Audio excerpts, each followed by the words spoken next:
À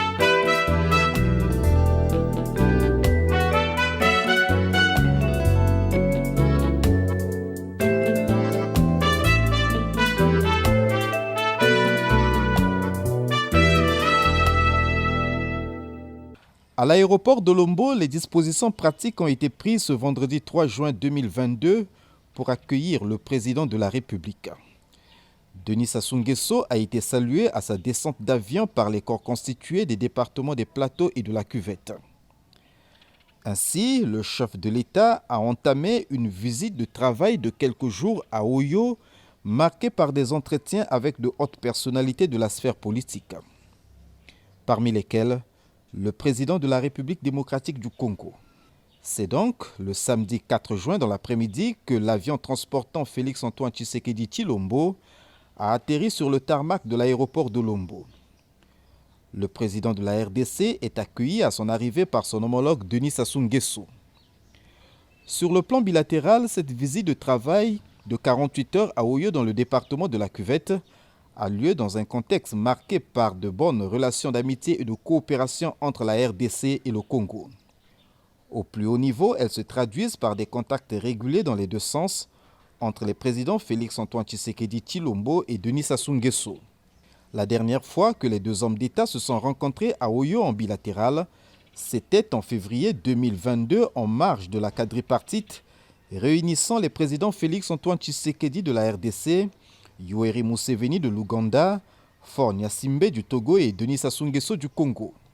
Sur le plan sous-régional, cette visite de travail intervient dans un contexte de tensions diplomatiques et militaires entre la RDC et le Rwanda. Kinshasa accusant Kigali de soutenir les rebelles du M23 qui ont repris les hostilités à l'est de la RDC. J'ai toujours soutenu qu'il fallait plutôt construire des ponts au lieu de construire des murs. Ça a toujours été mon leitmotiv.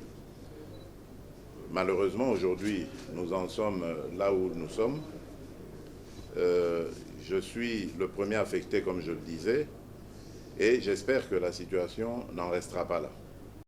Mais d'abord, je remercie le grand frère président Denis Sassou Nguesso, et dans la foulée, je remercie également le président João Lourenço et notre président en exercice de l'Union africaine, Macky Sall, qui se sont dès les premiers instants investis auprès des dirigeants de ces pays pour qu'il y ait de la retenue et pour que nous revenions à de meilleurs sentiments. Donc, moi, je le remercie. Je serais un peu prétentieux de dire ce que j'attends de lui.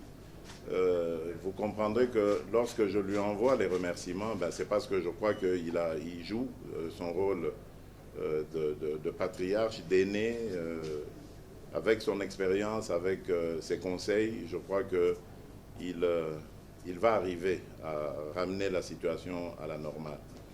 Ce sont donc les aspects bilatéraux et surtout sous-régionaux qui ont alimenté les échanges anglo-dois entre les chefs d'État de la RDC et du Congo. Face à cette situation, Denis Sassou Nguesso, dont le pays entretient de bons rapports à la fois avec la RDC et le Rwanda, a appelé à l'apaisement, à la décrispation et surtout au dialogue, seul moyen fiable et viable de règlement des différends. Je reste confiant. Je garde un contact permanent avec le président Kagame, qui il n'y a pas longtemps a effectué une visite d'État ici au Congo, était à Brazzaville, est venu ici. Et nous avons eu des entretiens fructueux. Pour ma part, je pense que nous allons rapidement surmonter cette difficulté-là et ramener la paix à travers le dialogue. Si les circonstances permettent que nous parlions directement, nous ne raterons jamais ces circonstances-là pour que nous parlions directement. D'ailleurs, même au téléphone, même par l'envoi d'émissaires, nos ambassadeurs, le contact est permanent, à la fois avec le président Tshisekedi et le président Paul Kagame. D'ailleurs, les derniers réglages sont en cours de finalisation avant le prochain sommet qui se tiendra en présence des présidents Tshisekedi et Kagame à Luanda en Angola. Le pays ayant reçu mandat de l'Union africaine de conduire la médiation dans la crise qui oppose la RDC au Rwanda. C'est le dimanche 5 juin 2022 que le président Félix-Antoine Tshisekedi Tshilombo a regagné Kinshasa, la capitale de la RDC.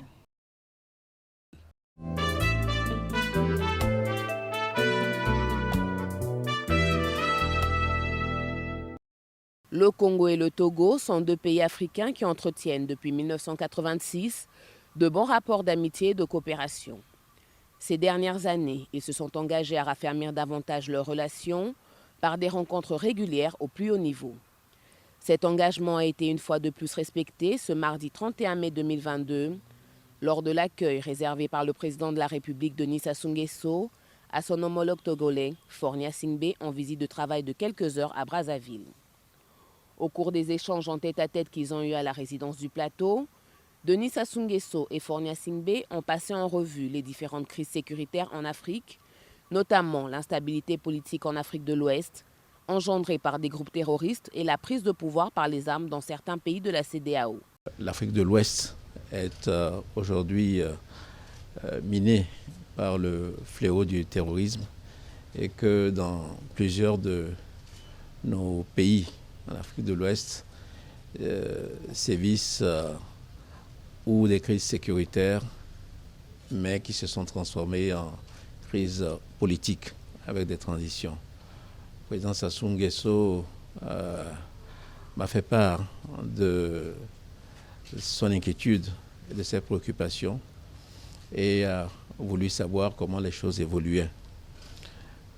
Je voudrais aussi saluer sa sollicitude. Le président Sassou Nguesso, à l'instar de ce qu'il fait pour la Libye, s'est toujours préoccupé à chaque fois que la paix était compromise, quel que soit l'endroit de notre continent. Donc je lui ai fait un exposé des différentes situations, que ce soit au Mali, au Burkina Faso, au Niger, mais aussi dans les pays comme le Togo, qui a subi une attaque récemment, le Bénin, le Ghana, la Côte d'Ivoire. La menace est en train de descendre. Et on a aussi parlé des perspectives du prochain sommet de la CEDEAO. Il a souhaité que des solutions idoines puissent être trouvées. D'abord pour que la paix et la sécurité redeviennent des réalités dans ces différents pays, et ensuite que l'ordre constitutionnel soit rétabli dans chacun de ces pays, et de tout faire pour que ces deux objectifs prévalent, que nous puissions sortir des différentes impasses. Il a rappelé qu'un de nos objectifs majeurs sur le continent, c'est de faire taire les armes. Hier, c'était un objectif qui était réaliste. Aujourd'hui, la réalité est beaucoup plus triste. Mais nous ne devons pas céder au découragement et nous devons tout faire ensemble les chefs d'État, pour parvenir à des cessez-le-feu, à des situations de paix. Denis Sassou Nguesso et Faure Gnassingbé ont également évoqué la situation qui prévaut actuellement entre le Rwanda et la République démocratique du Congo. Ils ont appelé à la désescalade et à l'arrêt de l'activisme du M23, le mouvement rebelle qui sévit en RDC. Il m'a également fait part de la tension qui existe entre deux pays de la sous-région ici, et je l'ai encouragé à user de sa sagesse et de son expérience pour éviter toute escalade et que la quiétude des populations ne soit pas remise en cause. L'insécurité alimentaire en Afrique a été également parmi les points abordés lors du tête-à-tête entre les deux chefs d'État qui ont appelé à la solidarité pour vaincre ce fléau et freiner le déplacement des populations sur et en dehors du continent. Quant aux situations humanitaires, c'est un peu le corollaire de ces crises-là. Quand il y a une crise d'insécurité, malheureusement, il y a toujours des situations humanitaires difficiles, aggravées par les problèmes d'approvisionnement, par ce qui se passe dans le monde, le contexte mondial, la conjoncture mondiale, notamment des problèmes qui vont inévitablement provoquer ou exacerber l'insécurité alimentaire que nous connaissions déjà dans certains de nos pays et la situation dramatique des réfugiés intérieurs. Donc ce sujet a été discuté. Je pense qu'au-delà des conclusions qui ont été énoncées au cours de sommet auquel vous avez fait allusion, il appartient à chaque espace de trouver des solutions, pas forcément de l'extérieur, mais également la solidarité dans les sous-régions. Le PAM peut faire beaucoup, mais le Togo aussi peut faire un peu pour le Burkina, la Côte d'Ivoire peut le faire, etc. Donc aller aussi vers ces solutions pratiques, rapides et immédiates pour soulager les peines des populations. À propos de la coopération bilatérale entre le Congo et le Togo, Fornia Singbe et Denis Sassou Nguesso ont apprécié positivement l'état d'avancement de cette coopération. Tout se passe bien, mais il faut concrétiser certains dossiers dans le cadre de la ZLECAf, la zone de libre-échange continentale africaine, a indiqué le chef de l'État togolais. Sur le plan bilatéral, les choses se passent bien, mais il faut toujours concrétiser. Je pense que nous ne faisons pas assez entre pays africains. C'est d'ailleurs pour ça que nous avons lancé le chantier de la ZLECAf. Voilà, et maintenant, il faut que cela devienne réalité, non seulement pour le Togo et le Congo, mais pour l'ensemble des pays africains. C'est en fin d'après-midi du 31 mai 2022 que le président Fornia Singbe a quitté Brazzaville pour Lomé, la capitale togolaise.